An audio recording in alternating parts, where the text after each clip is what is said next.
위약금이 있다라는 조항까지도 넣어 있었다고 하더라고요. 근무 기간은 몇 년을 해야 된다, 뭐 1년을 해야 된다, 2년을 해야 된다. 하지만 이 안에 어떤 함정이 숨어 있느냐, 완제나 매출제가 다 지급해 주는 게 아니라 일부만 지급하거나,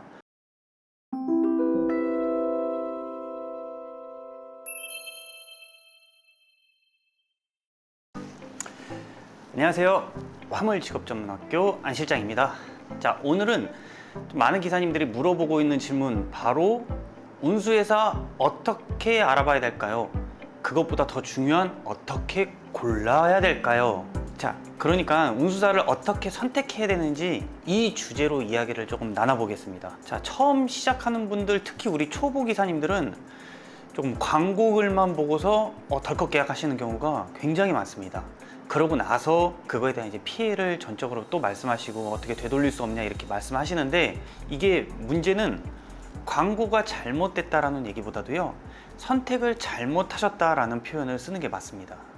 그래서 오늘은 제가 직접 상담하면서, 그리고 이런 사례들을 겪은 분들이 어떻게 잘못 골랐는지, 그래서 어떻게 해서 실패하게 됐는지, 운수회사를 골라야 되는 법, 이것까지도 좀 말씀을 드리겠습니다. 자, 그 첫 번째는 운송료의 지급 방식입니다. 자, 이게 겉보기와 실제는 많이 달라요. 그래서 먼저 운송료의 지급 방식이 어떻게 돼 있는지 요거를 보셔야 되는데, 광고에는 뭐 월 600만 원 보장 뭐 이런 말들이 꽤 많이 보일 거예요. 뭐 1000만 원 보장 이런 것도 써 있을 건데, 그런데 실제로는 이게 어떤 식으로 나한테 지급되는 건지, 완제인지 무제인지 매출제인지, 이렇게 크게 세 가지가 나눠지는데, 이 방식들을 정확히 이해하시고, 아, 나는 어떻게 지급을 받겠구나 라고 보셔야 되는 겁니다. 자, 제가 예를 들어 보면, A 회사는 완제라는 표현을 씁니다. 즉, 이게 고정적인 수익, 그러니까 월급이라고 표현하면 안 되지만 좀 월급처럼 말씀을 드려볼게요. 자, 450만 원이 고정적으로 지급을 약속합니다. 여기다가 유류비까지도 약속을 합니다. 완제 자리는 추가적인 수입이 없다는 게 좀 단점이지만, 안정적인 건 뭐다? 고정적이라는 겁니다. 자, B 회사를 설명하겠습니다. 자, 이 B 회사는 무제입니다. 자, 운송료에서 유류비, 톨비가 포함되어 있는 거라고 보시면 돼요. A라는 회사는 450만 원 완제, B라는 회사는 무제지만 500만 원이라고 표현하면요, 지금 이 부분에 혹하실 수도 있어요. 근데 제가 무제는 뭐라고 말씀드렸죠? 유류비, 톨비가 포함되어 있고, 완제는 유류비, 톨비를 지원해 준다고 말씀드렸어요. 자, 이렇게 계산을 해보시면 이 500만 원이 이 450만 원보다 낮을 때가 있습니다. 그래서 내가 완제인지 무제인지 똑같은 일을 하는데 어떤 건지를 정확히 아셔야 되고요. 번외적으로 매출제라는 것도 있습니다. 자, 매출제 기사님은 모든 것들이 내가 관리하고 내가 비용을 지급하는 겁니다. 완제 기사님들은 하루 일당이 한 13만 원 정도가 측정되어 있다고 볼게요. 그럼 무제 기사님들은 하루 일당이면 유류비, 톨비가 포함되어야 되기 때문에 한 16만 원 정도가 적당합니다. 그럼 매출제 기사님들은 똑같은 일을 했을 때 얼마가 돼야 될까요? 한 20만 원 정도가 되신다고 보시면 돼요. 그럼 다 매출제 하면 좋지 않아요? 자, 완제랑 무제는 기름값이 포함되어 있고 포함되어 있지 않지만 안정적입니다. 하지만 매출제는 안정적이지 않을 수 있어요. 즉, 내가 매일매일 배차를 받아야 할 수 있는 일이라고 보시면 됩니다. 근데 매출제인데 고정일로 드릴게요. 이런 케이스를 따져봐야 됩니다. 자, 두 번째, 계약서의 확인입니다. 자, 누구나 다 매출제 하고 싶다고 또 말씀하실 거잖아요. 하지만 내 계약 기간이 얼마인지, 그리고 내가 물량을 주지 않을 때는 어떻게 할 건지, 이런 것들이 이 작은 글씨 속 안에 다 써 있을 겁니다. 자, 계약서에 도장 찍기 전에 반드시 우리 계약서 읽어봐야 됩니다. 자, 어떤 회사들은, 그러니까 어떤 피해를 받으신 분들은 위약금이 있다라는 조항까지도 넣어 있었다고 하더라고요. 근무 기간은 몇 년을 해야 된다, 뭐 1년을 해야 된다, 2년을 해야 된다, 아니면 또 이게 안 됐을 때 벌금을 내라, 이런 식인 거죠. 또 톨비를 완제나 매출제가 다 지급해 주는 게 아니라 일부만 지급하거나, 또는 유류비도 일부만 지급해 줄 수도 있습니다. 그러니까 꼭 운수회사를 가시고 상담을 받으실 때는, 아, 이게 완제야? 그럼 나는 도대체 얼마의 유류비가 지원됩니까? 무제야? 그럼 나는 얼마를 더 지원받습니까? 매출제면 어느 정도 일을 더 주십니까? 어떻게 꾸준히 주십니까? 이런 것들을 보셔야 되는 겁니다. 톨비, 그 뭐 얼마 되겠어? 톨비를 준다는 말만 듣고 계약을 덜컥 했는데, 알고 보니까 뭐 매일매일 영수증을 제출해야 하고, 또 일정 한도까지만 인정해 주는 곳, 이런 피해를 보신 분들도 많으시더라고요. 그러니까 결국에 본인 돈을 계속 쓰는 겁니다. 이게 나한테 지원이 나온다고 했는데 그게 아니었던 거죠. 그런 것들이 계약서에 다 명시가 되어 있을 겁니다. 그래서 계약할 때는 반드시 서면으로 모든 항목을 다 체크하셔야 되고요. 계약서를 읽어볼 시간도 충분히 달라고 하셔야 됩니다. 그럼 세 번째 무엇을 보셔야 되냐? 차량 조건입니다. 차량 조건은 뭐 톤수를 말하는 게 아니고요. 요즘 많이들 저한테 물어보시는 임대차, 월급기사 요거에 대해서 물어보시는데, 요 차가 내 차냐 아니면 회사 차냐, 이게 중요한 차량의 조건입니다. 회사 차량을 쓰시면 초기 비용이 많이 부담이 적죠. 그 문턱도 낮아지고.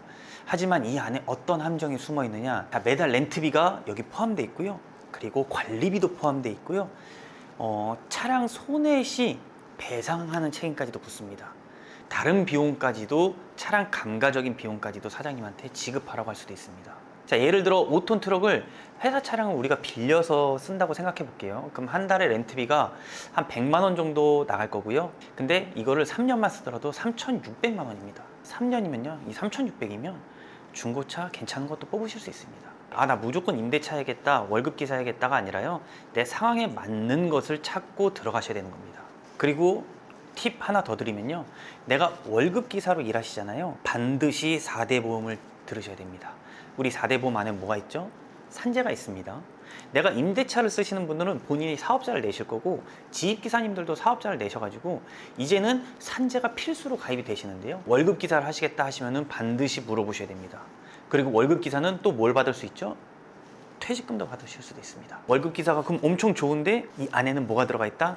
차량 할부값, 그리고 관리비, 수리비, 유지비, 그리고 뭐 감가, 이런 게 다 들어가 있기 때문에 내가 지입기사로 일했을 때 한 600만 원 정도가 수익이 나는데 왜 월급기사로 일하면은 300만 원, 250만 원밖에 수익이 안 나지? 문턱이 낮은 대신 이런 것들을 다 기사님이 내시는 거고요. 반대로 내가 문턱이 낮은 데서 조금 일하다가 지입기사로 가고 싶습니다 라고 하시면은 이거는 좋은 선택이 될 수도 있습니다. 산재 처리가 안 되면 진짜 많은 피해를 보실 수 있기 때문에 이 산재 처리 보험 가입 여부도 반드시 확인하셔야 되니까, 꼭 내가 월급기사로 들어간다 이러면은 보험 처리가 되는지 이런 것도 확인을 하셔야 됩니다. 자, 네 번째, 그 회사의 평판과 분위기를 보셔야 됩니다. 평판은 외부에서 보는 거고요, 분위기는 내부에서 보시는 겁니다. 조건이 너무 좋아. 근데 회사의 분위기가 엄청 삭막하면요, 나를 관리해주는 관리자가 무례하거나 삭막하면 오래 일하기 힘듭니다. 몸이 힘든 게 아니라 정신이 힘든 곳.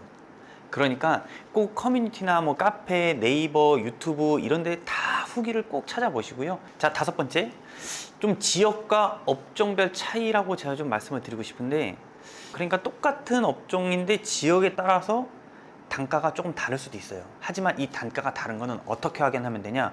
여기서 일하시는 기사님들의 운송료를 확인하시면 돼요. 우리가 똑같은 2.5톤의 똑같은 공산품을 배송해도요, 지역에 따라서 운송료가 달라져요. 근데 그 이유들이 뭐 점착수가 달라질 수도 있고 거리에 따라서 달라질 수도 있겠지만, 이렇게 크게 차이가 나는지 안 나는지는 크게 상관없습니다. 중요한 건 그 안에서 계시는 분들의 운송료가 많이 차이 나지 않아야 된다는 겁니다. 자, 오늘 내용 좀 정리해 드리겠습니다. 이 운수회사를 고를 때 단순히 얼마 준다 이 숫자만 보지 마시고요, 첫 번째 운송료 방식을 보시고요, 두 번째 계약서, 계약 조항을 보시고요, 세 번째 이 차량이 내 차인지 회사 차인지, 그리고 네 번째 보험 여부 꼭 물어보시고, 다섯 번째 평판을 보셔야 되고요, 이 지역 간 업종 특성, 근데 그 안에는 어떻게 되는지, 여섯 번째 요거 보셔야 됩니다. 자, 제가 오늘 영상 드린 팁이나 뭐 이런 사례들이 이 기사님들이 운수회사를 선택하기에 좋은 정보가 됐으면 좋겠고요, 운수회사만 잘 선택하셔도 정말로 반은 성공했다고 저는 이 배송기사 일에 대해서 생각을 합니다.